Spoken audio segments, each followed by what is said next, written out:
A Werewolf Shifter Romance, written by Amelia Hart. Chapter 1. The Desperate Gamble. The bitter winter of 1187 had claimed more than just the lives of deer and rabbits in the ancient forests of northern England. It had devoured hope itself, leaving the Ashford pack to gnaw on the bones of their former glory like starving wolves fighting over scraps. Brenna Ashford pressed her face against the frosted window of their crumbling manor, her breath creating small clouds against the glass as she watched another of their packmates disappear into the tree line. The 20-year-old daughter of the Beta could count on one hand how many wolves remained loyal to their territory. Where once 50 strong wolves had called these lands home, now barely 15 souls huddled together in what remained of their ancestral seat. The sickness had come first, sweeping through their pack like wildfire through dry autumn leaves. Then the failed harvests, leaving their human allies to abandon their lands in search of sustenance elsewhere. Finally, the territorial wars with the neighboring Blackmoor pack had stripped them of their strongest warriors and most fertile hunting grounds. "Father expects you in the Great Hall immediately." The voice behind her belonged to her younger brother Thomas. Though at 18 he carried himself with the gravity of a much older man. The hardships had aged them all beyond their years. Brenna turned from the window, smoothing down her simple woolen dress. The fabric had once been a vibrant blue, but time and countless mendings had faded it to the color of storm clouds. Her golden hair, her one remaining vanity, had been braided tightly to keep it away from her face during the endless days of tending to the sick and wounded. "Did he say why?" she asked, though the tightness around Thomas's green eyes suggested he already knew more than he wished to share. "There's a visitor," he replied, his voice dropping to barely above a whisper. "Someone important, by the looks of his escort. Father's been pacing like a caged animal since they arrived." The great hall of Ashford Manor had seen better days. Tapestries hung in tatters, their once proud family crests now bearing the stains of neglect, and the scorch marks from the night raiders had nearly succeeded in burning them out. The massive oak table that had once hosted grand feasts now served as a gathering place for discussing increasingly desperate survival strategies. Alpha Roderick Ashford stood at the head of that table, his graying hair unkempt and his clothes bearing the unmistakable marks of a man who had forgotten the luxury of caring about appearances. At 45, he should have been in his prime, leading his pack with the confidence that came with mature strength. Instead, his shoulders sagged under the weight of impossible decisions, and his pale blue eyes held the haunted look of a leader watching his people slowly starve. Beside him sat a man Brenna had never seen before, though everything about his presence screamed danger and authority. He was perhaps in his 30s, with dark hair and clothes that spoke of wealth most packs could only dream of during these harsh times. His leather boots were finely crafted, his cloak lined with fur that came from no ordinary wolf. Most striking were his silver eyes, which seemed to catalog every detail of their impoverished surroundings with calculating precision. "Brenna," her father called without preamble. "This is Master Aldrich. He represents certain interests that might prove beneficial to our current circumstances." The stranger rose from his chair with fluid grace, offering her a bow that was perfectly respectful, yet somehow managed to feel condescending. "Lady Brenna," he said, his voice carrying the refined accent of the Southern Territories. "Your reputation for beauty precedes you, though I must say the reports were woefully inadequate." Something cold crawled up Brenna's spine at his words. This was no ordinary diplomatic visit, and Master Aldrich was no ordinary negotiator. The way his eyes lingered on her, assessing her like livestock at market, made her skin prickle with unease. "You flatter me, sir," she replied carefully, taking a seat when her father gestured for her to do so. "Though I confess I'm unclear as to the nature of your business with our pack." Aldrich resumed his seat, but his attention never wavered from her face. "Quite direct," he murmured, as if speaking to himself.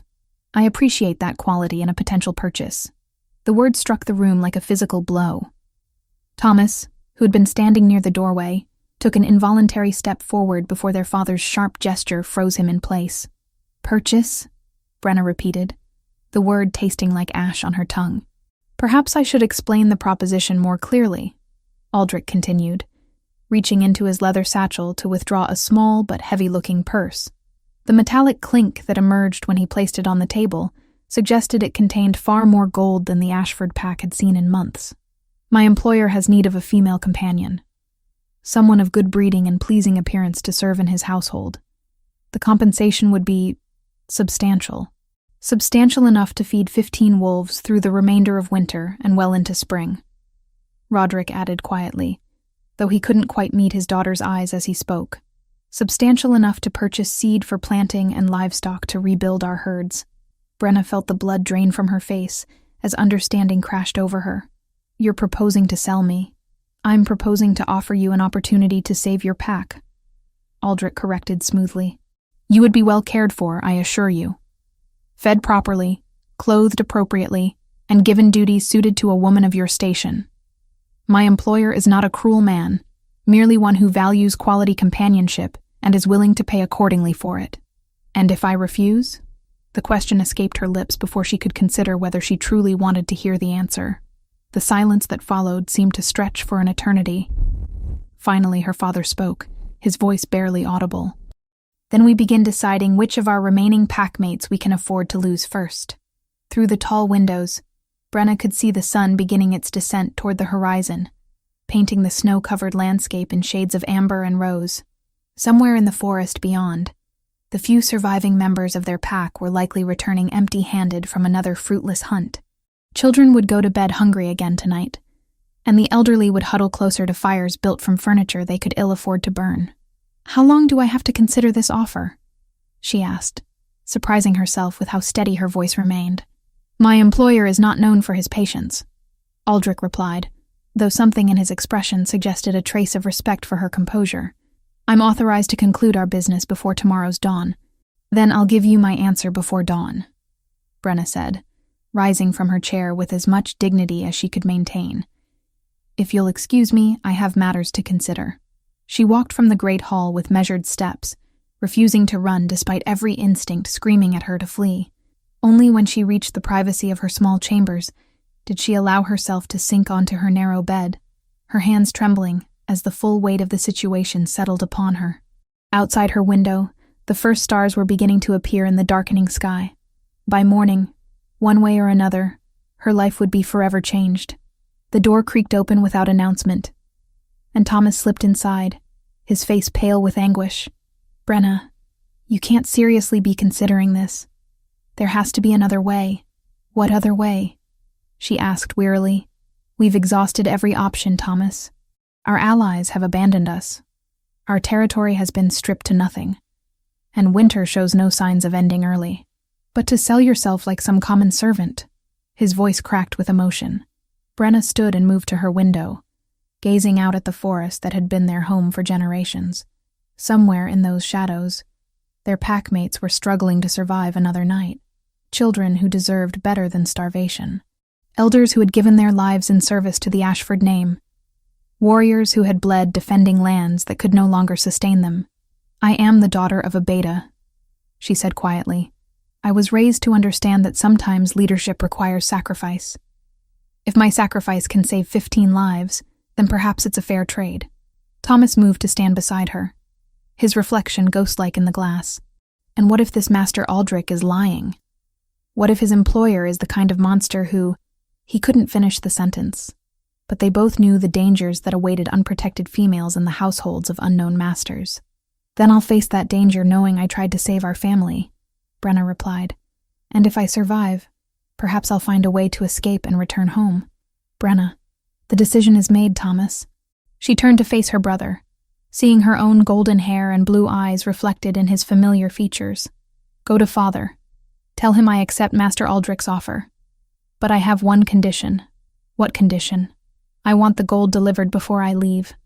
I want to see our people fed and warm before I disappear into whatever fate awaits me. Thomas stared at her for a long moment, then pulled her into a fierce embrace. You're the strongest person I know, he whispered against her hair.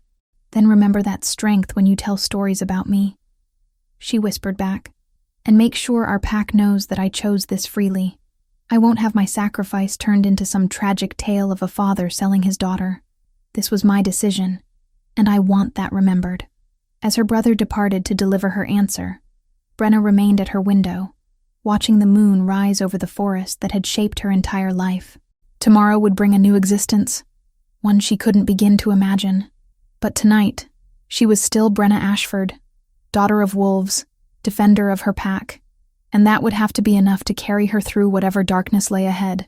Chapter 2. The Iron Chains. The morning sun cast long shadows across the frost-covered courtyard as Brenna emerged from Ashford Manor for what she knew would be the final time. Her possessions fit into a single leather satchel, a spare dress, her mother's silver pendant, and the worn leather journal where she had recorded herb lore and healing recipes. Everything else she left behind, wanting nothing that might remind her captors that she had once been someone with a life worth living. Master Aldrich waited beside an impressive carriage, its dark wood reinforced with iron bands and drawn by 4 massive draft horses, whose breath created small clouds in the frigid air. What drew Brenna's attention, however, was the modification that had been made to the rear of the vehicle. Where she might have expected to find space for luggage, there was instead a cage constructed from thick iron bars, large enough for a person to sit or lie down, but certainly not to stand upright. "Surely you don't expect me to travel in that," she said, her voice steady, despite the ice forming in her stomach. Aldrich followed her gaze and shrugged with apparent indifference. "My employer's instructions were quite specific regarding transportation arrangements. He values his investments and prefers to ensure they arrive safely at their destination. I gave my word that I would honor our agreement," Brenna replied, lifting her chin with what dignity she could manage. "I hardly think such precautions are necessary." "Perhaps not," Aldrich agreed, though his tone suggested he cared little for her opinion on the matter. "However, my employer did not achieve his position by taking unnecessary risks with valuable property." The word property hit her like a physical blow, but Brenna forced herself to show no reaction. She had made this choice freely, and she would face its consequences with the same courage that had sustained her through the decision itself. Behind her, she could hear the soft footsteps of her remaining packmates as they gathered to witness her departure.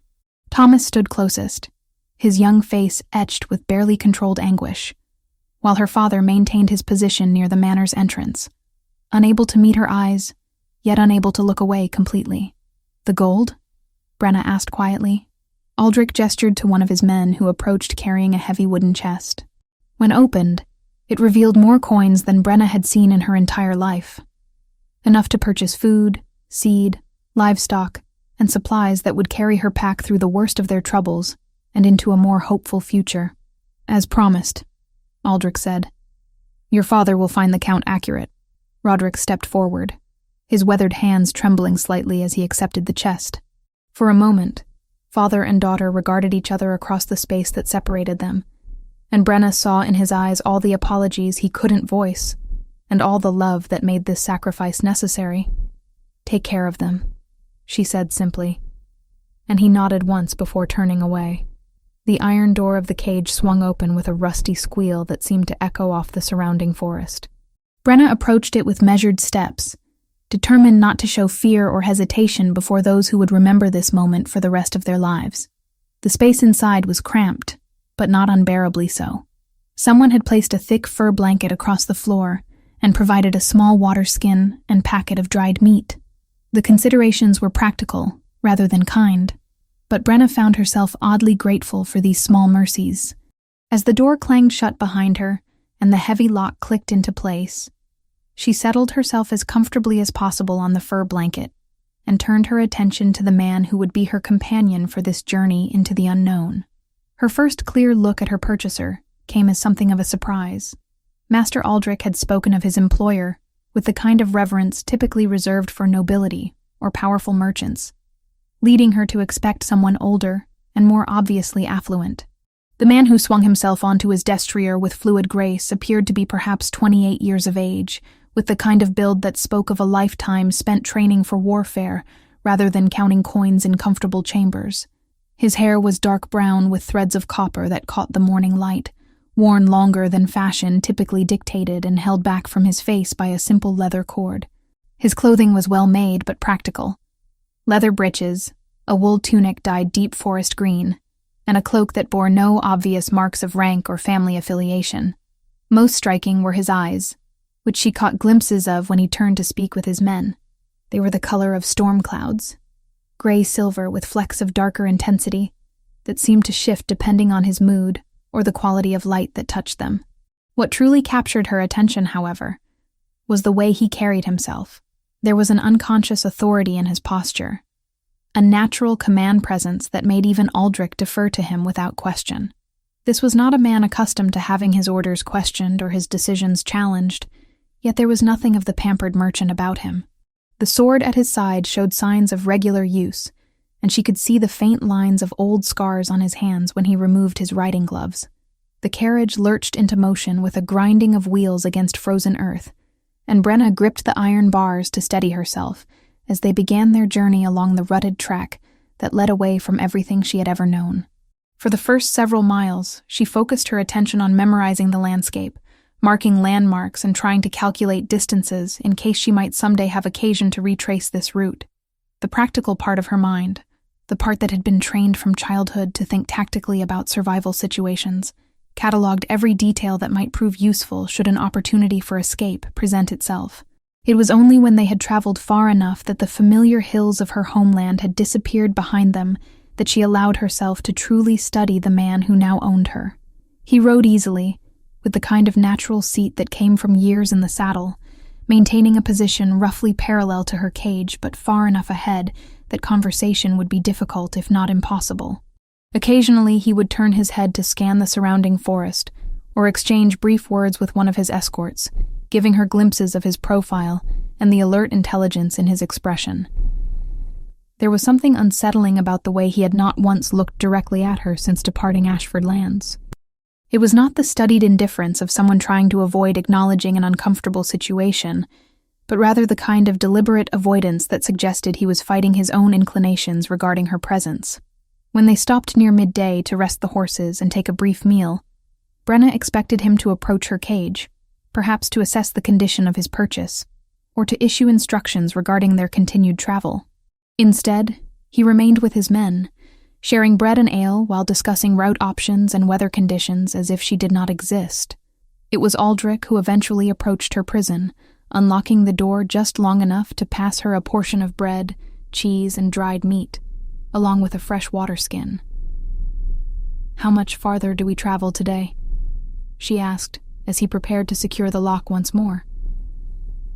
"Until we reach the way station where we'll shelter for the night," he replied. "Perhaps another 6 hours, depending on road conditions. And tomorrow? Tomorrow we cross into Iron-Weald territory." There was something in his tone when he spoke that name, a mixture of respect and wariness that made Brenna's pulse quicken with apprehension. "Iron-Weald," she repeated, testing the unfamiliar word. "I've never heard that name before." Aldrich's expression grew carefully neutral. "No, I don't expect you would have.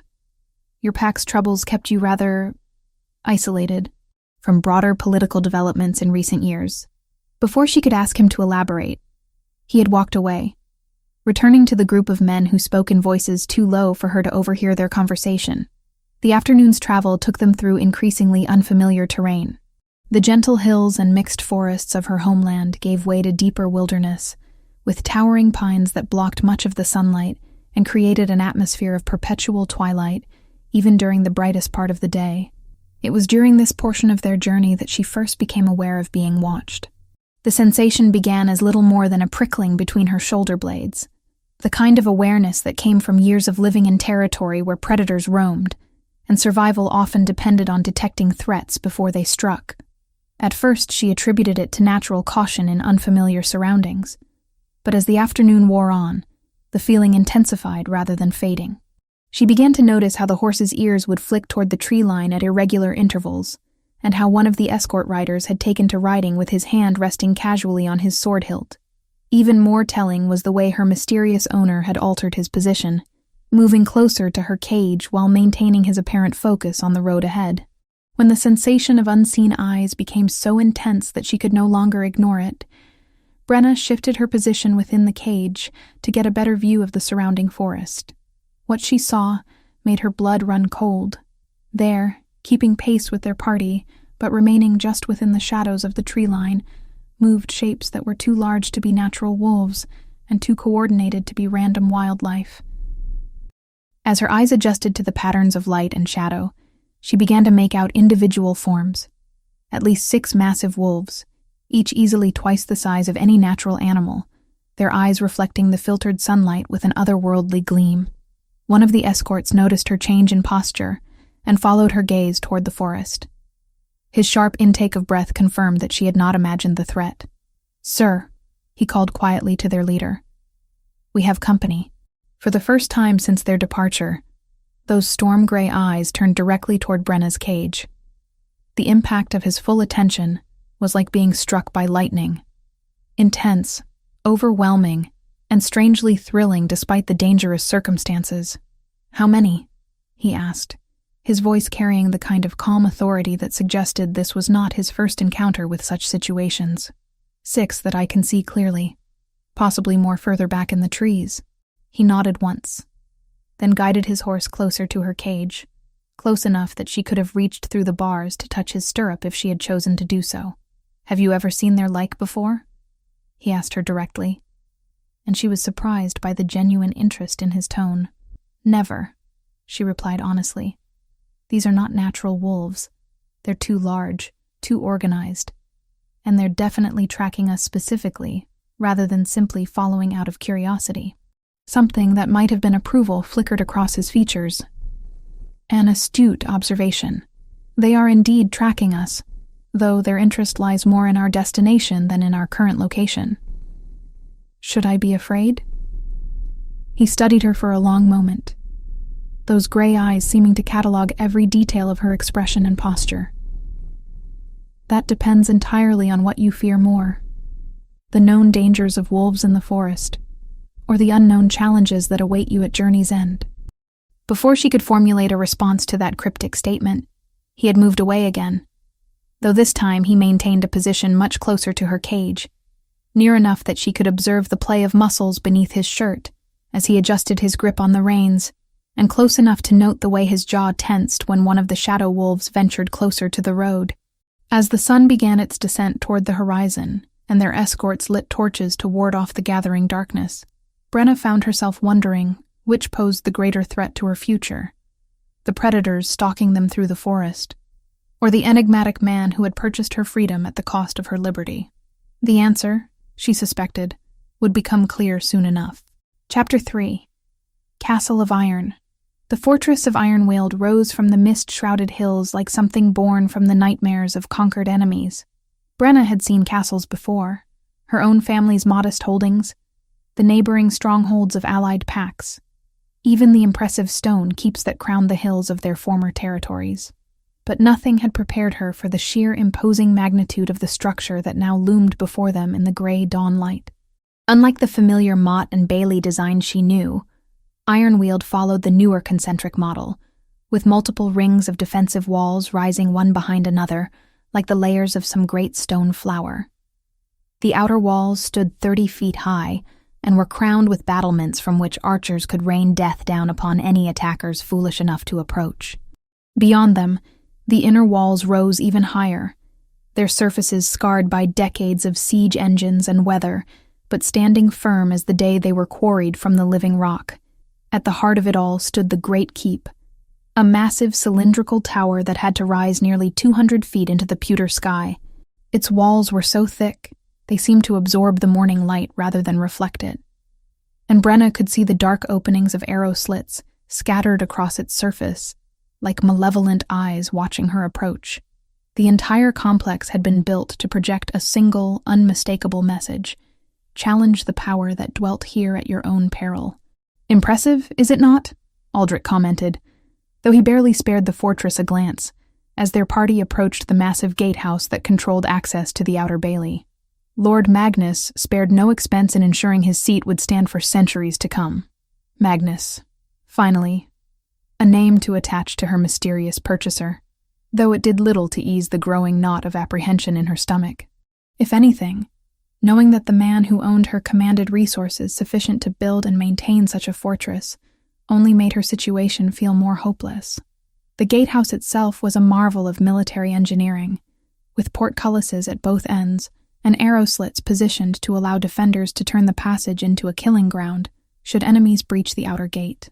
Guards in mail hauberks and bearing the twin wolf heads of Ironweald watched their approach with professional interest, their hands resting casually on their sword hilts. Lord Magnus returns, Aldrich called to the guards as they drew near. Open the way. The massive iron-bound gates swung open with surprising ease, revealing a cobblestone courtyard bustling with activity. Servants hurried about their morning duties. Grooms tended to horses in the extensive stables that lined one wall, and craftsmen worked at their trades in workshops that filled the air with the sounds of hammer on metal and the smell of burning charcoal. What struck Brenna immediately was how well fed everyone appeared. These were not the gaunt, desperate faces she had grown accustomed to seeing among her own people. The servants were plump and healthy, the guards well-equipped and alert, the craftsmen clearly taking pride in their work, rather than struggling merely to survive another day. The contrast with her own pack's desperate circumstances was so stark, it felt almost like a physical blow. Here was proof that some territories had not only survived the harsh winters and territorial wars, but had actually thrived. As their party entered the outer bailey, Brenna became aware of being the focus of considerable attention. Servants paused in their work to stare at her cage, their expressions ranging from curiosity to pity to barely concealed hostility. She lifted her chin and met their gazes directly, refusing to cower under their scrutiny. Magnus. And she found it strange to finally have a name for the man who had purchased her. Dismounted from his destrier and handed the reins to a waiting groom without sparing so much as a glance toward her cage. For a moment she expected him to approach, perhaps to inspect his newly acquired property or issue instructions regarding her disposition. Instead, he strode directly toward the entrance to the inner bailey, his cloak billowing behind him as he moved with the kind of purposeful urgency that suggested pressing business awaited his attention. Where is he going? She called to Aldrich, surprised by how abandoned she felt watching Magnus disappear through another gateway. Lord Magnus has responsibilities that require his immediate attention, Aldrich replied as he supervised the unloading of their travel supplies. He will attend to your orientation when his schedule permits. The word orientation sent a fresh chill through her. She had been trying not to think too specifically about what her duties in this household might entail, but being referred to as property to be oriented rather than a person to be welcomed drove home the reality of her situation with uncomfortable clarity. A group of servants approached her cage under Aldrich's direction, their faces carefully neutral as they prepared to escort her to whatever accommodations had been prepared. The lock clicked open with the same rusty squeal it had made throughout their journey, and Brenna stepped out onto the cobblestones with legs that were stiff from days of confinement. The servant who appeared to be in charge was a woman of perhaps 40 years, with graying brown hair bound back in a practical braid, and clothing that marked her as someone of authority within the household staff. Her eyes, when they met Brenna's, held a mixture of sympathy and wariness that suggested she had experience with situations of this nature. "I am Meredith," the woman said, offering a small curtsy that seemed more courtesy than genuine respect. "I serve as head of Lord Magnus's household staff. You will be placed under my supervision during your time here." "My time here," Brenna repeated, testing the phrase. "How long might that be?" Meredith exchanged a glance with Aldrich, who shrugged as if the question were of no particular importance. "That is not for me to say," she replied carefully. "Lord Magnus will address such matters with you when he deems appropriate. For now you will need food, a bath, and rest. Tomorrow you will begin learning your duties." They led her through the inner gatehouse, and into a second courtyard that was smaller, but more refined than the outer bailey. Here the buildings were of finer construction, with carved stone details and glazed windows that spoke of comfort rather than mere functionality. Gardens had been laid out between the structures, their winter bare branches suggesting they would be quite beautiful when spring arrived. The quarters they had prepared for her came as something of a surprise. Rather than the cramped servant's cell she had expected, she found herself in a modest but well-appointed chamber on the second floor of what appeared to be a guest house. The room contained a proper bed with clean linens, a small table and chair, a chest for personal belongings, and even a window that offered a view of the inner courtyard and the gardens beyond. "This is far more comfortable than I had anticipated," she said, turning to study Meredith's expression for clues about what this might mean.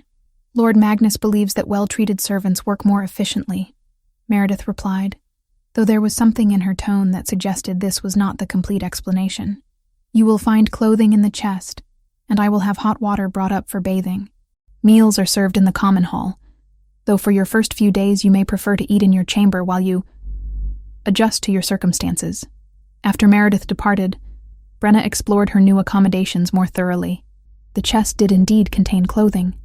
Simple but well-made dresses in practical colors, shifts and stockings, even a warm woolen cloak. Everything was clearly new, as if it had been purchased specifically for her arrival, rather than taken from the belongings of previous occupants. The implications of this attention to detail were unsettling. It suggested that Magnus had been planning for her acquisition for some time, that her purchase had not been an impulse, but rather a carefully considered decision. The question was what specific purpose he had in mind for her that required such preparation. Her thoughts were interrupted by a soft knock at the door. When she opened it, she found a young servant girl carrying a wooden tub and followed by several others bearing steaming buckets of water. "Begging your pardon, miss," the girl said shyly, "but Meredith sent us to prepare your bath." As they filled the tub with hot water scented with herbs, Brenna found herself studying their faces for any sign of what they might know about her situation. The servants were polite but distant, clearly having been instructed not to engage in conversation beyond what was necessary to perform their duties. Only after they had departed, and she had sunk gratefully into the hot water, did she allow herself to truly absorb what had happened. 3 days ago, she had been living in her family's crumbling manor, facing starvation alongside the remnants of her pack. Now she sat in a well-appointed chamber in one of the most impressive fortresses she had ever seen, clean and warm and fed, but utterly at the mercy of a man she knew almost nothing about. The water was still warm when she heard footsteps in the corridor outside her door. Heavy, measured steps that moved with unmistakable authority. They paused outside her chamber, and for a long moment Brenna held her breath, expecting the door to open. Instead, the footsteps moved on, fading as they headed toward what she assumed were the Lord's private chambers. But during that brief pause, she had caught a scent that made her pulse quicken. Pine and leather and something darker, wilder, that spoke to parts of her wolf nature that she usually kept carefully controlled. Magnus. He had been standing just outside her door, close enough to touch if not for the wooden barrier between them. The question was why he had chosen not to enter, and what that decision might mean for the nature of their relationship going forward. As she dressed in one of the new gowns from the chest, a deep blue wool that fit as if it had been tailored specifically for her measurements, Brenna found herself facing the unsettling realization that her captor remained as much a mystery now as he had during their journey. His wealth was obvious, his power undeniable, but his intentions regarding her remained completely opaque. The window of her chamber faced west, and as the sun began its descent toward the horizon, painting the courtyard in shades of gold and amber, she caught sight of a familiar figure crossing the space below. Magnus moved with the same fluid confidence she had observed during their travel. But now she could see him more clearly, could study the way other members of his household deferred to his presence without him having to demand their attention. He was speaking with a man who wore the leather and mail of a captain of guards, their conversation appearing serious but not urgent. As she watched, he gestured toward various points around the courtyard, clearly issuing instructions regarding security or some other administrative matter. It was only when he glanced up toward her window that she realized she had been staring. Their eyes met across the courtyard for a brief, electric moment, and she saw something flicker in his expression, surprise perhaps, or interest. Then he returned his attention to his conversation, as if the moment had never happened, leaving her to wonder whether she had imagined the connection entirely. That night, as she lay in the comfortable bed, listening to the sounds of a castle settling into sleep, Brenna found herself facing the most difficult question of all. What did she want her life in this place to become? She had sacrificed her freedom to save her pack, but now that the deed was done, how should she approach the reality of her new existence? Tomorrow she would begin learning what Magnus expected of her, would start to understand the role she was meant to play in this complex, well-ordered household. But tonight, in the darkness of her chamber with the scent of pine and winter still lingering in her memory, she allowed herself to wonder what manner of man commanded such loyalty from his people, and chose to house his purchased servants in comfort rather than squalor. The answer, she suspected, would prove as complex and contradictory as everything else about her new circumstances. Chapter 4. Testing Boundaries. Brenna's first week at Ironweald settled into an unexpected routine that challenged every assumption she had held about her fate. Rather than the harsh treatment she had anticipated, she found herself assigned to relatively comfortable duties under Meredith's supervision. Her days were spent organizing the Lord's extensive library, assisting with inventory management, and occasionally helping in the kitchens when extra hands were needed. The work was not particularly taxing, and the other servants treated her with cautious neutrality rather than hostility. What troubled her most was not hardship, but the complete absence of her new master from her daily existence. Magnus remained a ghost in his own castle, present in evidence but never in person. She would catch glimpses of him crossing courtyards or hear his voice echoing from the great hall during meetings, but their paths never crossed directly. When she asked Meredith about this strange arrangement, the older woman simply replied that Lord Magnus was occupied with pressing matters of territory management and would attend to her when circumstances permitted. The mystery deepened when she discovered that her chamber overlooked the castle's training grounds, giving her an excellent view of the daily martial exercises conducted there. Each morning at dawn, she would watch from her window as the household guards practiced their sword work and archery under the direction of their captain, and each morning, without fail, Magnus would appear to join them. Stripped to the waist despite the winter cold, he moved through combat drills with a fluid grace that spoke of years dedicated to perfecting his skills. She found herself mesmerized by the play of muscle beneath his skin as he demonstrated techniques or engaged in practice bouts with his men. There was something hypnotic about watching him fight, a deadly beauty in the way he could shift from relaxed conversation to lethal efficiency in the space of a heartbeat. But it was not merely his physical prowess that captured her attention. Even from her distant vantage point, she could observe how his men responded to his leadership. There was no fear in their deference, no resentment in their obedience. They followed him because they respected him, not because they were compelled to do so. "You watch him every morning," observed Agnes, the young servant who brought her breakfast each day. The girl had gradually overcome her initial shyness and begun to engage in brief conversations during her visits. "I watch the training exercises," Brenna replied carefully. "They're quite impressive." Agnes smiled knowingly. "Lord Magnus is considered the finest swordsman in 3 counties. They say he's never lost a single combat, not even during the territorial wars." "The territorial wars?" "Oh yes, miss. Before Lord Magnus consolidated his power, these lands were constantly fought over by rival packs. Dozens of smaller territories, all trying to claim pieces of each other's hunting grounds.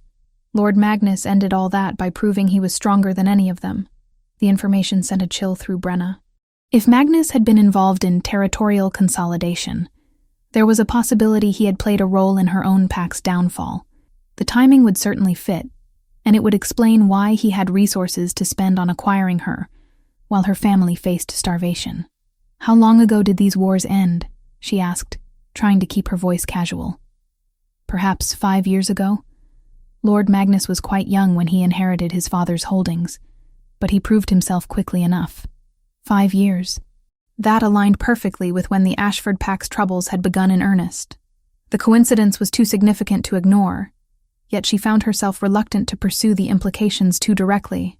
There was something about Magnus that defied simple categorization as either savior or destroyer, and she was beginning to suspect that the truth of their connection might be far more complicated than she had imagined.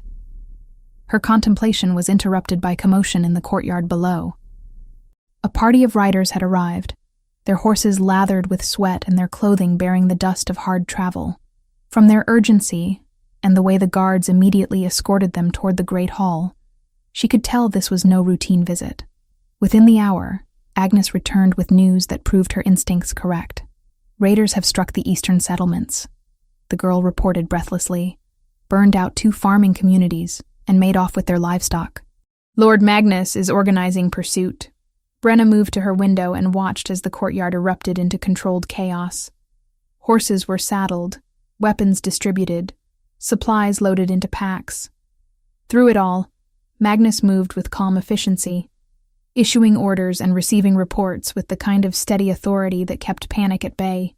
She was still watching when he glanced up toward her window. Their eyes met across the distance, and for a moment, the activity around them seemed to fade into insignificance. Then one of his captains approached with a question, breaking the spell, and Magnus turned his attention back to the preparations for departure. But in that brief connection, she had seen something that made her pulse quicken. Not indifference, not calculated assessment, but genuine concern. Whether that concern was for her safety or something else entirely, she could not say, but it was undeniably present. The raiding party departed within 2 hours, leaving the castle feeling strangely empty, despite the many people who remained. Brenna found herself unable to concentrate on her duties, constantly distracted by worries about dangers she couldn't name and protective instincts toward a man who should have been her captor, rather than the focus of her concern. 3 days passed before scouts brought word that the raiders had been caught and dealt with, their stolen property recovered and returned to the rightful owners. Magnus and his men would return the following day, victorious but requiring time to see to the wounded and ensure the security of the affected settlements. When they finally rode through the gates, Brenna was watching from her usual position at the window. Magnus looked tired but unharmed, his cloak mud-stained, and his armor bearing the scuffs of recent use. She found herself releasing a breath she hadn't realized she was holding, relief flooding through her at the sight of his safe return. That evening, for the first time since her arrival, Magnus sent word through Meredith that he would see her the following morning. "He wishes to speak with you privately in his study," Meredith explained, though something in her expression suggested this was not entirely routine. "You should wear your blue dress, the one with the silver embroidery." The instruction struck Brenna as oddly specific, particularly since all her gowns were relatively plain. When she examined the garment more closely, however, she discovered that what she had taken for simple decoration was actually quite elaborate needlework in silver thread that caught and reflected light beautifully.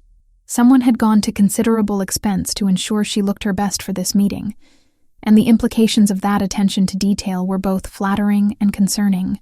She spent the night alternating between anticipation and anxiety, unsure whether this summons represented an opportunity or a threat.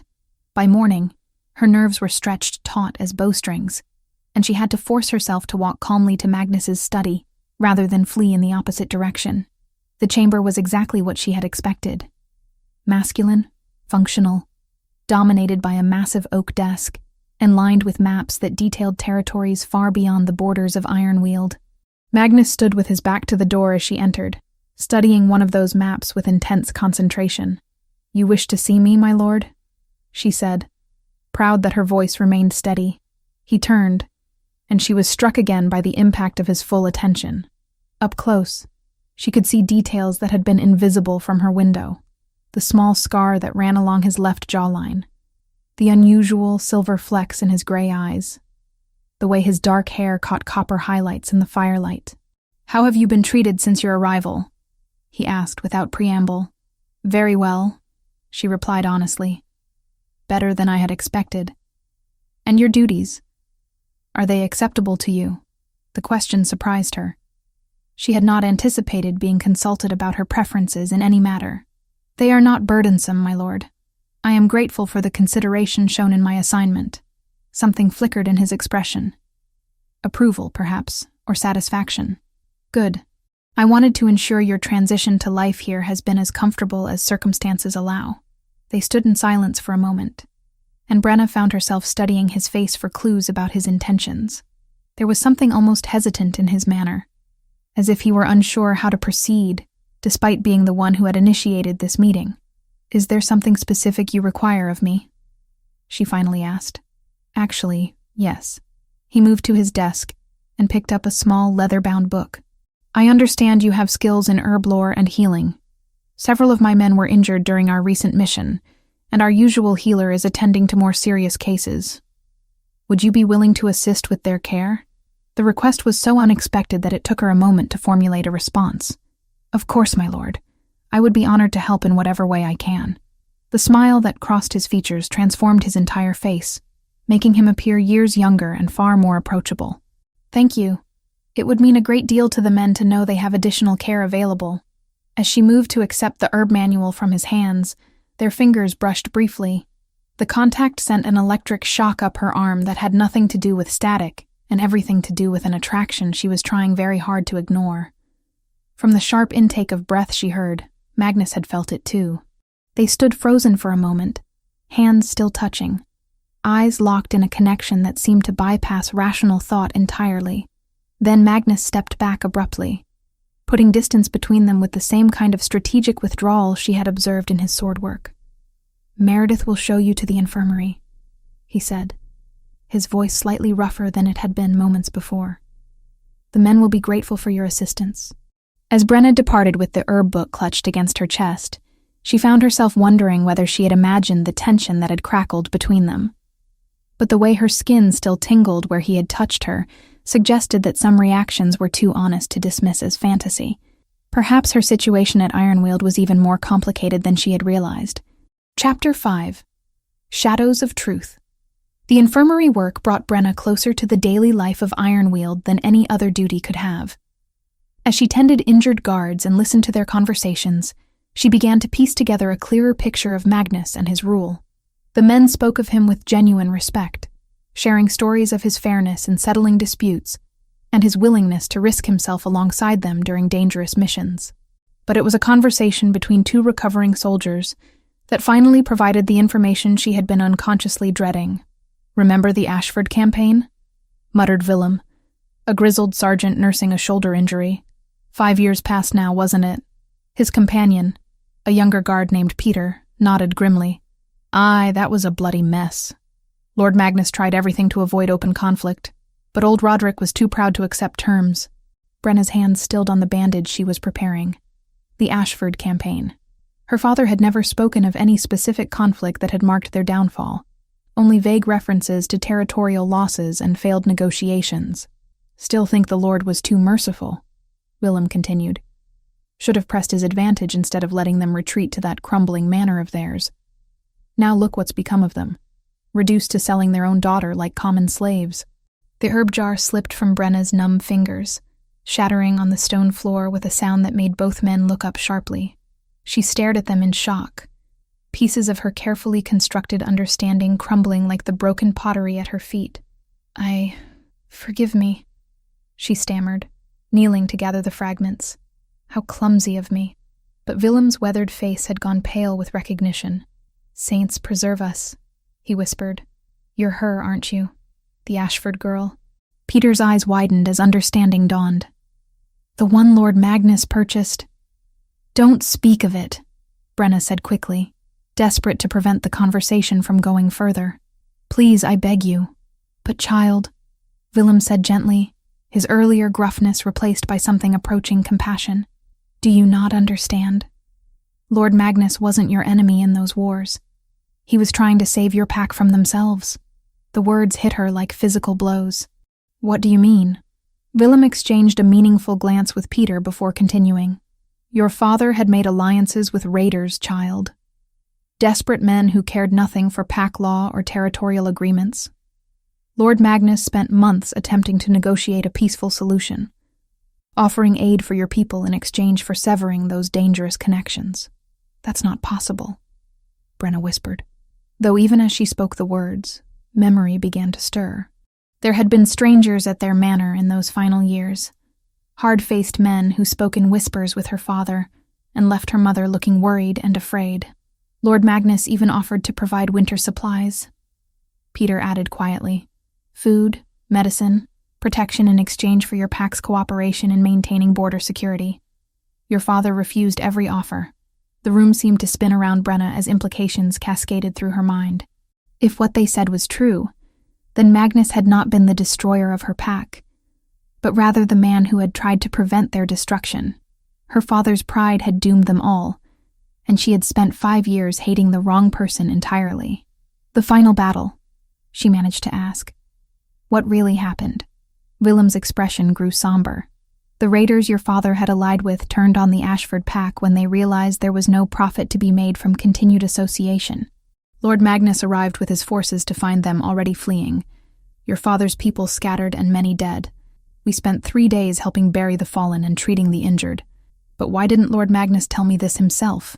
The question escaped her before she could consider whether she truly wanted to hear the answer. The two men exchanged another look, this one laden with meanings she couldn't decipher. Finally, Willem spoke with obvious reluctance. Perhaps because he knew that learning your father had lied to you about everything would hurt worse than believing him your enemy, he said quietly. Lord Magnus has always been protective of those he cares about. Before Brenna could ask what he meant by that cryptic statement, footsteps in the corridor announced the arrival of someone else. All three of them fell silent as Magnus himself appeared in the doorway, his sharp eyes taking in the scene with obvious assessment. Is there a problem here? He asked, though his tone suggested he already suspected what kind of conversation had been taking place. Just a small accident, my lord, Willem said quickly. Nothing that can't be cleaned up, but Magnus's attention was focused entirely on Brenna, who found herself unable to meet his gaze directly. The weight of what she had just learned pressed down on her like a physical burden, making it difficult to breathe normally. If you're finished here, Magnus said carefully, I'd like to speak with you privately. She followed him from the infirmary in silence, her mind churning with questions and accusations and a growing sense of betrayal that had nothing to do with him and everything to do with the father she had loved and trusted. When they reached his study, Magnus closed the door behind them and turned to face her with an expression of resignation. They told you about the war, he said. It wasn't a question. Why didn't you? The words came out sharper than she had intended. Why let me believe you were responsible for my pack's destruction when you were actually trying to save them? Because the truth wouldn't have made your situation any less difficult, he replied, moving to pour wine from a bottle on his desk. And because I hoped you might have time to adjust to life here before learning how completely your father had deceived you. Deceived me about what else? The question escaped before she could stop it, and she saw something flicker in his expression that might have been pain. About why he sold you to me, specifically. The wine he offered her went untouched as she stared at him in growing apprehension. What do you mean?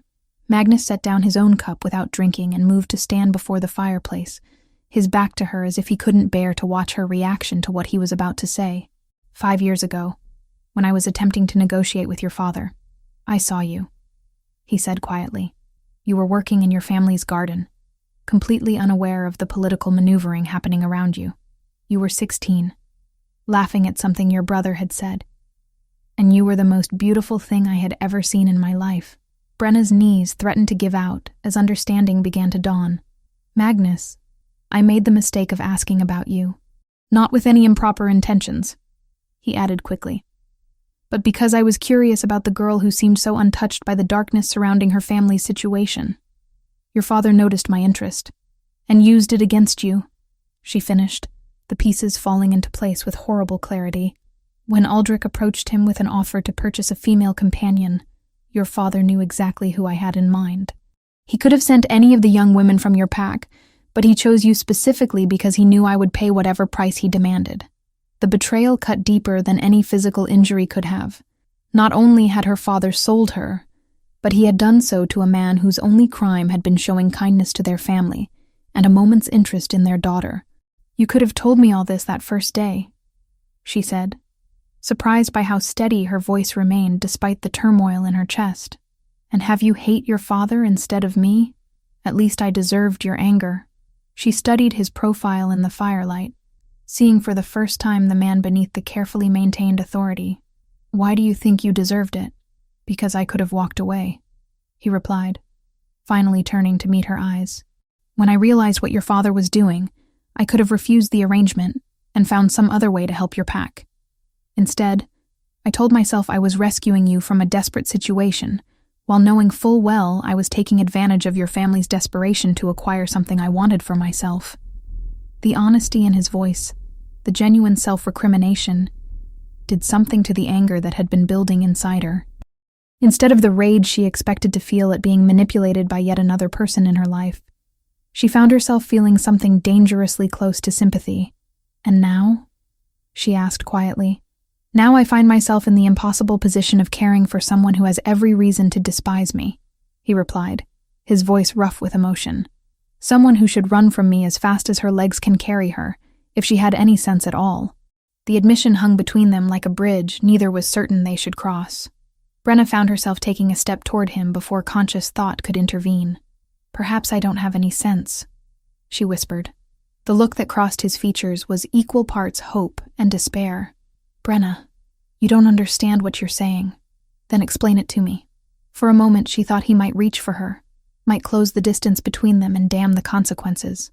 Instead, he turned back to the fireplace, his hands gripping the mantel with white-knuckled intensity. "You should return to your duties," he said, his voice once again carefully controlled. "We'll speak more of this later, when we've both had time to consider the implications." She wanted to argue, to demand explanations for the emotions she could see warring in his expression, but something in his posture warned her that he was holding himself in check by the thinnest of margins, and pushing now might shatter whatever careful balance he was maintaining. "As you wish, my lord," she said formally, though the title felt wrong on her tongue now that she understood the truth of their situation. As she reached the door, his voice stopped her. "Brenna." She turned, hope fluttering in her chest like a caged bird. "I'm sorry," he said simply, "for all of it." The apology should have felt inadequate, given the scope of deception and manipulation that had brought her to this place. Instead, it felt like the first completely honest thing anyone had said to her in years. That night, she lay awake staring at the ceiling of her chamber and trying to reconcile everything she thought she knew about her life with the truths that had been revealed. Her father was not the tragic victim she had believed him to be, but a man whose pride and poor judgment had cost their pack dearly. Magnus was not her destroyer, but possibly her salvation, though the nature of that salvation remained unclear. Most confusing of all were her own feelings, which seemed to shift and change with each new revelation. The fear and resentment she had carried since leaving her home were transforming into something more complex, more dangerous. Something that felt remarkably like the beginning of trust. Chapter 6. Blood and Fire. The days following her revelation about Magnus and her father passed in a strange suspension of time. Brenna found herself caught between anger at the deceptions that had shaped her life, and a growing awareness of Magnus himself as more than just her purchaser or captor.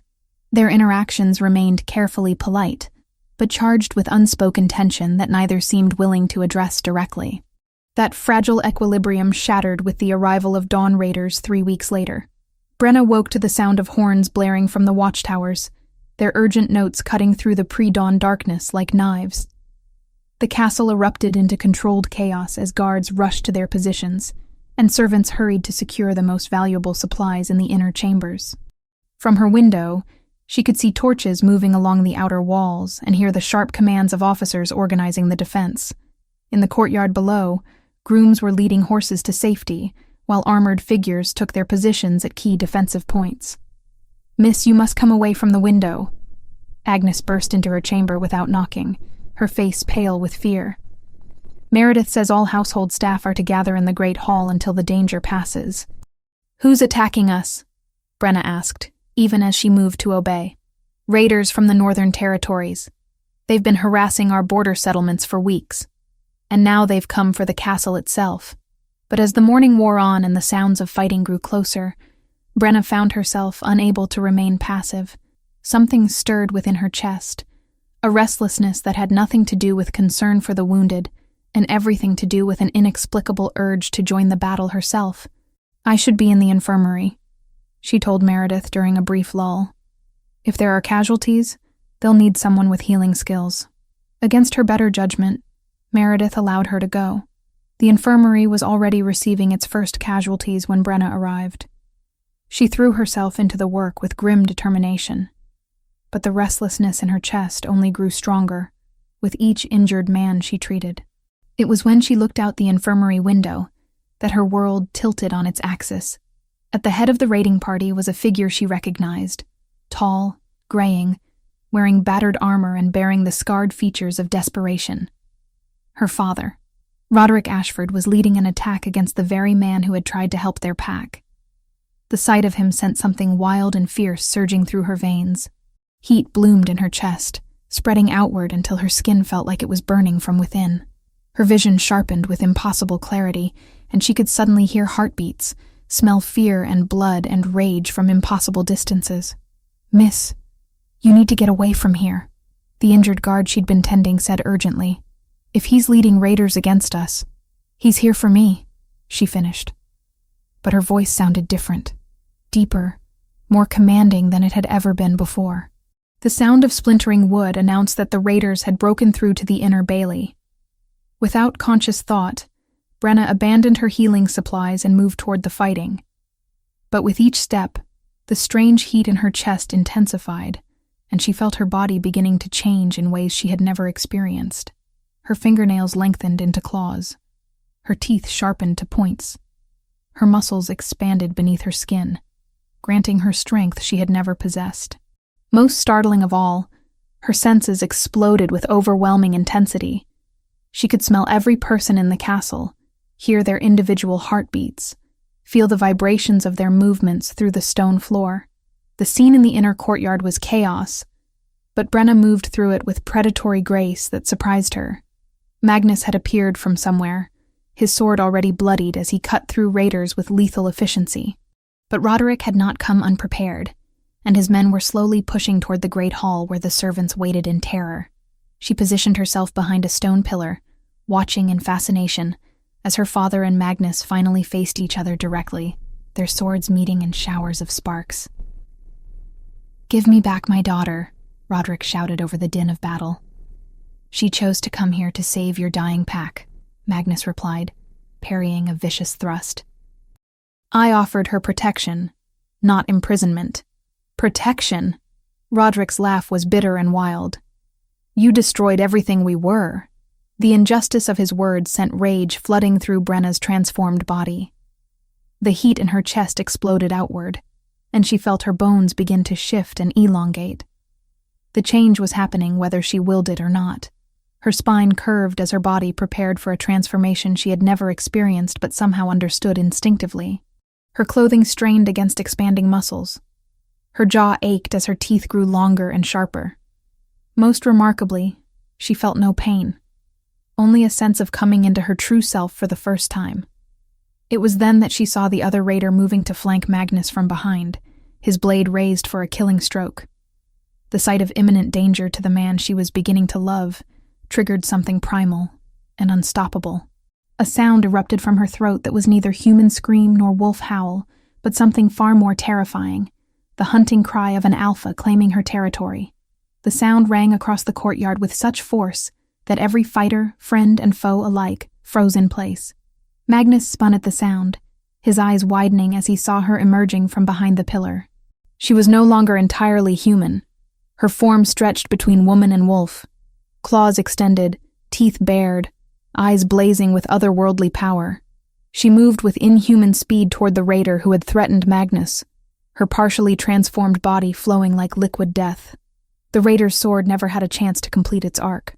Brenna's claws raked across his chest, sending him flying backward into the stone wall with bone-crushing force. She landed in a crouch between Magnus and her father, her transformation continuing as protective instincts overwhelmed rational thought. "Brenna!" Magnus called out, his voice tight with amazement and concern. "What's happening to you?" She turned toward him, and he saw that her blue eyes now blazed with inner fire, her face elongated but still recognizably hers, her golden hair flowing around shoulders that had broadened with newfound strength. "I don't know," she replied, her voice carrying harmonics that made every wolf-blooded person in the courtyard instinctively submit. "But I won't let anyone hurt you." Roderick stared at his daughter in shock, his sword lowering involuntarily. "Brenna, what have they done to you?" "Nothing," she said, and her voice carried the unmistakable authority of an alpha addressing a subordinate. "This is what I was always meant to become." The other raiders, seeing their leader frozen with shock and faced with something beyond their understanding, began to throw down their weapons. The partially transformed woman radiating power before them was clearly no ordinary opponent. But Roderick himself seemed unable to accept what he was seeing. "You're not my daughter," he whispered. "My daughter was gentle, obedient. This is some creature wearing her face." The words cut deeper than any blade could have. Brenna felt her transformation stabilize somewhere between human and wolf, granting her the best attributes of both forms, enhanced strength, speed, and senses, but retaining her ability to speak and reason. "I am exactly who I was always meant to be," she replied, her voice carrying absolute conviction. "The daughter you tried to sell, the woman Magnus helped me become, and now the alpha I was born to be." "No," Roderick said desperately, raising his sword again. "I won't let them corrupt you completely." This time his target was not Magnus but his own daughter, the child whose transformation into something beyond his control threatened everything he thought he understood about pack hierarchy and parental authority. Magnus moved to intercept, but Brenna was faster. She caught her father's blade in her clawed hand, her enhanced strength allowing her to stop the strike effortlessly. Blood ran between her fingers where the sharp edge cut her palm, but she felt no pain, only sadness for the man who had chosen pride over love. "I forgive you," she said quietly, her alpha voice carrying across the suddenly silent courtyard. "But I won't let you hurt anyone else because of your fear." She twisted the sword from his grasp with casual ease, her father's human strength no match for her transformed power. Roderick fell to his knees before her, not from injury, but from the overwhelming presence of an alpha, whose authority even he could not deny. "I'm sorry," he whispered, tears streaming down his weathered face. "I thought I was protecting you, but I was only protecting my own pride." Brenna knelt beside him, her partially transformed features softening with compassion. "I know, Father, and I forgive you. But this is who I am now, and I won't pretend to be less than I am to make others comfortable." As the last of the raiders surrendered, and the immediate danger passed, Brenna felt her transformation beginning to reverse. Her claws retracted, her teeth returned to normal, her enhanced musculature relaxed back to human proportions. But something fundamental had changed. She could still feel the wolf within her, ready to emerge again when needed. Magnus approached slowly, his expression mixing awe with concern. "Are you hurt?" he asked, looking at the blood on her hand where she had caught her father's sword. "Nothing that won't heal," she replied, and indeed the cut was already closing with inhuman speed. "Are you?" "Not physically." He studied her face, searching for signs of the woman he had come to care for beneath the aftermath of her transformation. "But I need to understand what just happened. You're not just from a wolf pack, are you? You're actually a shifter, a werewolf, whatever you want to call it." She met his eyes directly, prepared for rejection or fear. "Does that change how you feel about me?" Instead of backing away, Magnus stepped closer, reaching up to touch her face gently. "It explains a great deal," he said quietly. "The way you move, the way you understand pack dynamics instinctively, the way every wolf-blooded person in my territory responds to your presence. You're not just any shifter, are you?" "I think I'm an alpha," she admitted. "I can feel it now, the authority, the responsibility to protect those under my care. Is that going to be a problem?" Magnus's smile was fierce and proud. "Only for our enemies." As the sun set over Ironweald that evening, Brenna stood on the battlements beside Magnus, watching as the last of the raiders were escorted away under guard. Her father would be given a choice: exile or service to his daughter's new pack under supervised conditions. She suspected he would choose service, if only to try to understand what she had become. "What happens now?" she asked, flexing her fingers and feeling the claws still lurking just beneath the surface. "Now we face whatever comes next together," Magnus replied, pulling her closer. An alpha and his mate, united in purpose. The word mate sent a thrill through her that had nothing to do with her newfound supernatural abilities, and everything to do with the promise of a future built on truth, trust, and the kind of love that could survive any transformation. Chapter 7. The Alpha's Choice. 3 days had passed since Brenna's first transformation, and the castle still buzzed with whispers about what the household staff had witnessed.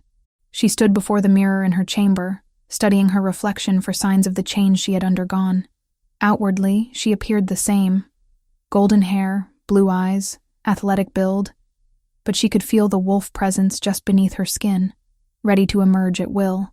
The most startling change was how others responded to her now. Servants who had once treated her with polite distance now instinctively stepped aside when she passed, their eyes downcast in unconscious submission. Even the guards showed her deference that went beyond mere courtesy. She was no longer just Magnus's advisor. She was an alpha in her own right. "The delegation from the Northern Territories has arrived," Magnus announced as he entered her chamber without knocking, a liberty he had taken since their relationship had shifted after her transformation. "They're requesting immediate audience." Brenna turned from the mirror, noting how Magnus's storm-gray eyes lingered on her face, as if still searching for signs of the creature she had briefly become. How many packs? 7 representatives, speaking for nearly a dozen territories. "They're more desperate than our scouts reported." His expression grew grim. "And they're specifically asking to meet with both of us." "Both of us?" She raised an eyebrow. "Word travels fast, apparently. An alpha's emergence sends ripples through every pack within 100 miles. Magnus explained, moving closer to her. "They can sense your power even if they've never seen you fight. The question is whether we reveal the full extent of your abilities or keep some secrets for now." The great hall had been prepared for formal reception, with banners displayed and guards positioned strategically around the chamber. But when the visiting representatives entered, their attention focused immediately on Brenna rather than Magnus, their wolf instincts recognizing the presence of a newly awakened alpha. The leader of the delegation was Elena Blackmore, a silver-haired woman whose scarred face spoke of decades of territorial conflicts. But even she paused when her eyes met Brenna's, a flicker of surprise crossing her weathered features. "Lord Magnus," Elena began, then turned to Brenna with obvious respect. "And Lady Brenna, we come seeking alliance against a threat that endangers us all. The Iron Wolf," Magnus said, taking his place at the head of the great table while Brenna stood at his right side. "Our scouts report his forces have grown beyond anything we initially estimated. Over 3,000 warriors now," Elena replied grimly, "and growing daily as he absorbs conquered territories. But there's something else. Something our scouts discovered that changes everything." She gestured to one of her companions, who unrolled a detailed map across the table. Red markers showed the progression of the Iron Wolf's conquests, but it was the pattern they formed that sent a chill through Brenna. "He's not just conquering randomly," she observed, her enhanced senses picking up the fear scent from the visiting delegates. "He's systematically eliminating every alpha bloodline in his path." "Exactly," Elena confirmed. "Gareth Ironhold isn't seeking territory or tribute. He's attempting to break the supernatural hierarchy entirely, replacing true alphas with his own appointed leaders who serve only him." Magnus leaned forward, his military mind immediately grasping the implications. "A supernatural dictatorship. Destroy the natural pack order and replace it with absolute central control. Which is why your emergence couldn't have come at a better time," Elena said, turning to Brenna. "We need every true alpha we can find if we're going to preserve the old ways."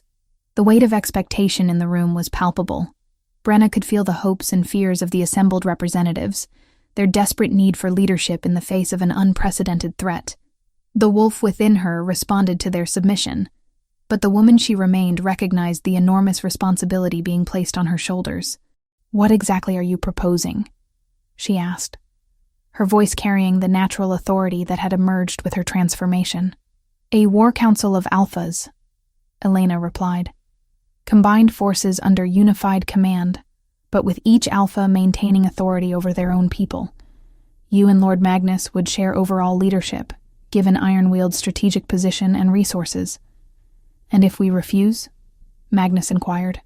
"Then we all fall separately, one by one, until the Iron Wolf has eliminated every challenge to his rule."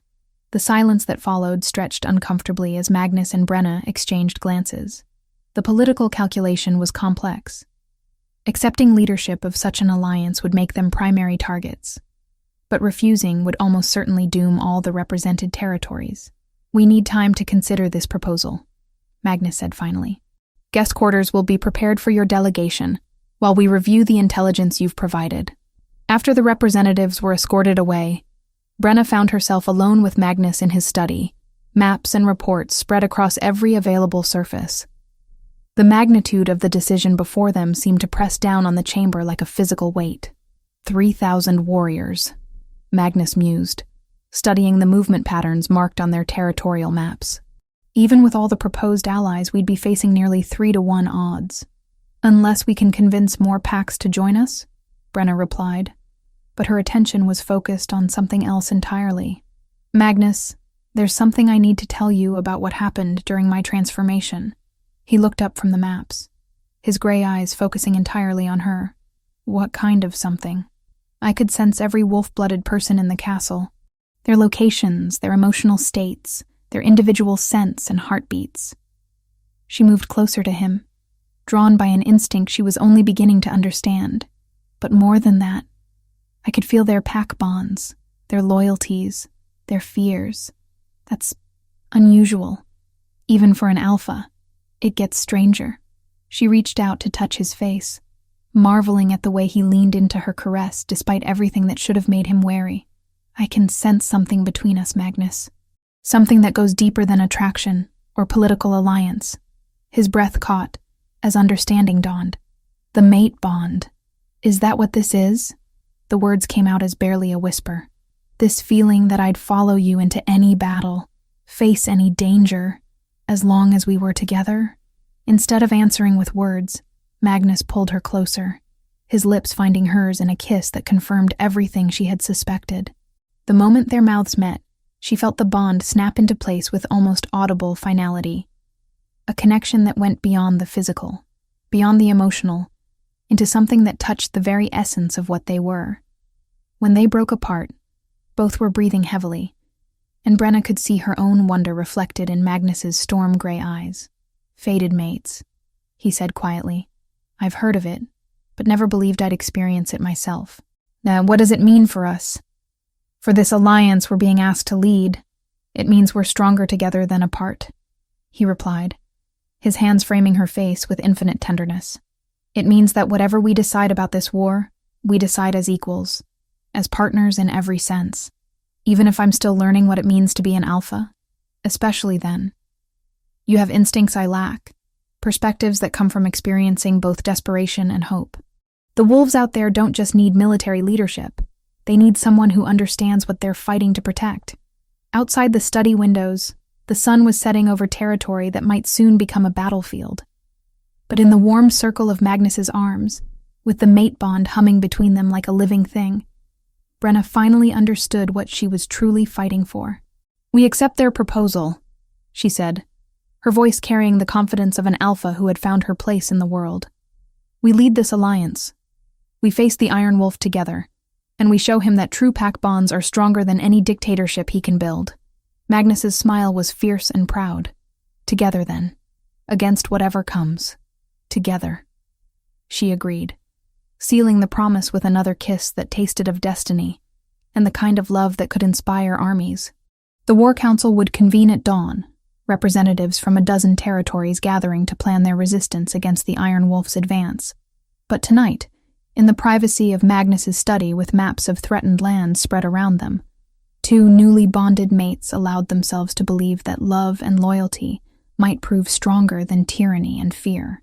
The battle for the future of their world was about to begin, but they would face it as they faced everything else now, as two halves of a whole, united by bonds that no enemy could break.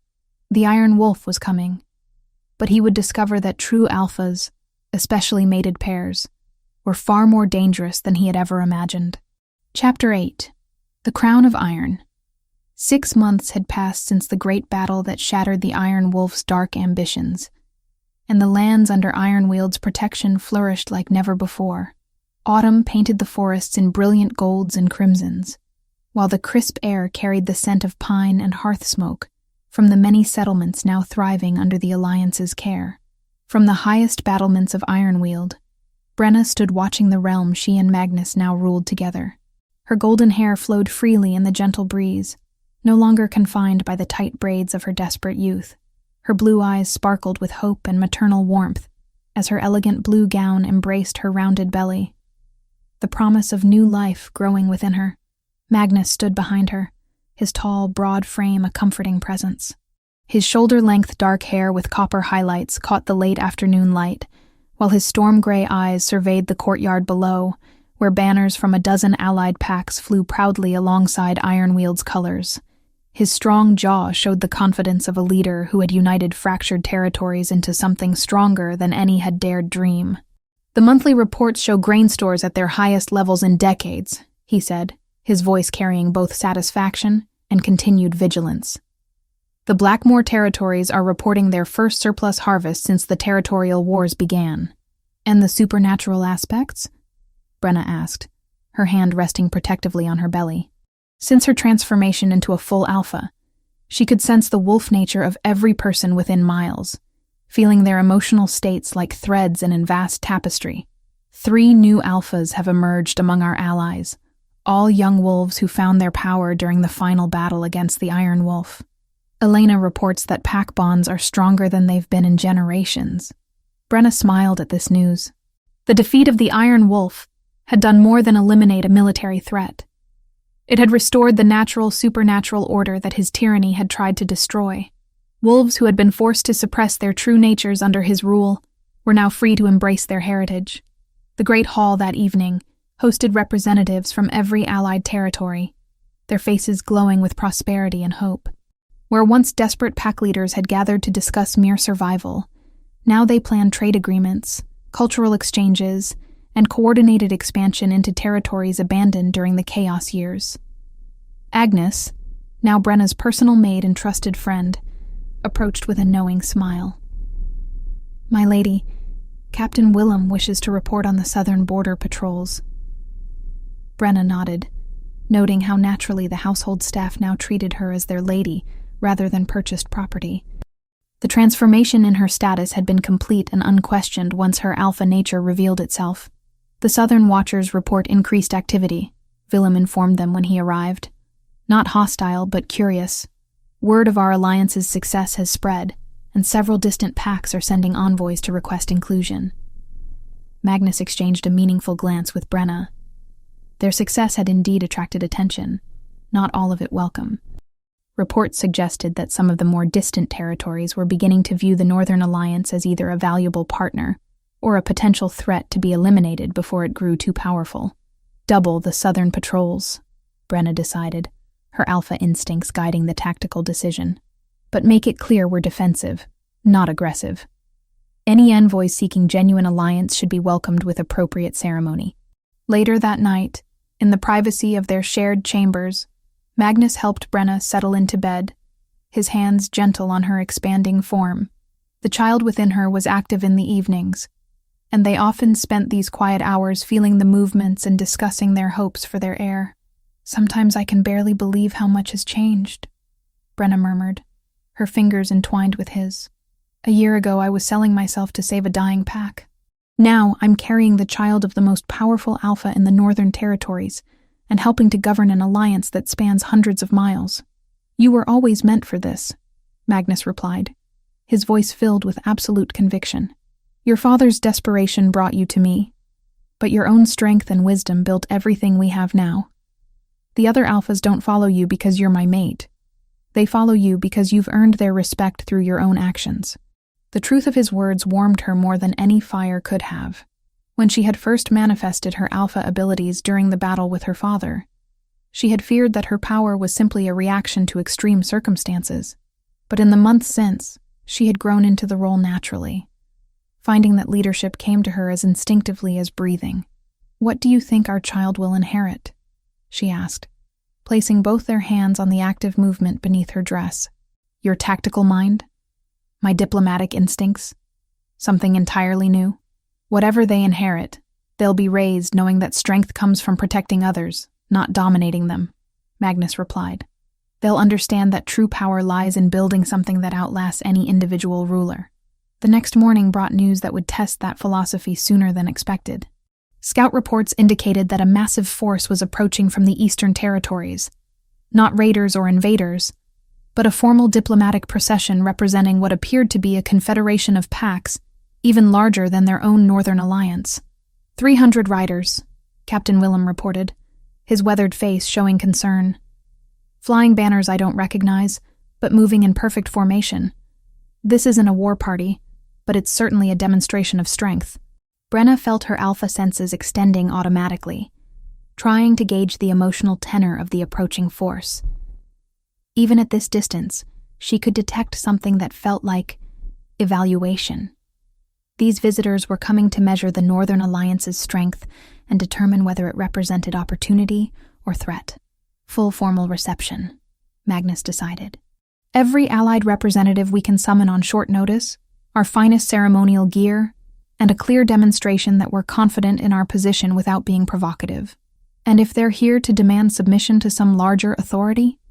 Brenna asked, though her tone suggested she already knew her own answer to that possibility. Then they'll discover that wolves who have learned to hunt together are far more dangerous than any lone predator, Magnus replied, his smile fierce and protective. As the Eastern delegation crested the hills overlooking Ironweald 3 days later, Brenna stood on the battlements in her finest gown, deep blue silk embroidered with silver thread that caught the morning light like captured stars. Her pregnancy was unmistakably visible now, a statement of confidence in the future that no diplomatic posturing could match. Magnus wore his ceremonial armor, polished to mirror brightness, and bearing the combined symbols of all allied territories. Together they presented an image of unified strength that had been forged through genuine partnership rather than conquest or coercion. The negotiations that followed would determine whether their alliance remained a regional power or became part of something larger still. But whatever the outcome, Brenna felt no fear as she watched the approaching banners. She was no longer the desperate girl who had sold herself to save a dying pack. She was an alpha in her own right, mate to another alpha, carrying the next generation of leaders, and commanding the loyalty of wolves across half the northern continent. Whatever challenges lay ahead, they would face them as they had faced everything else.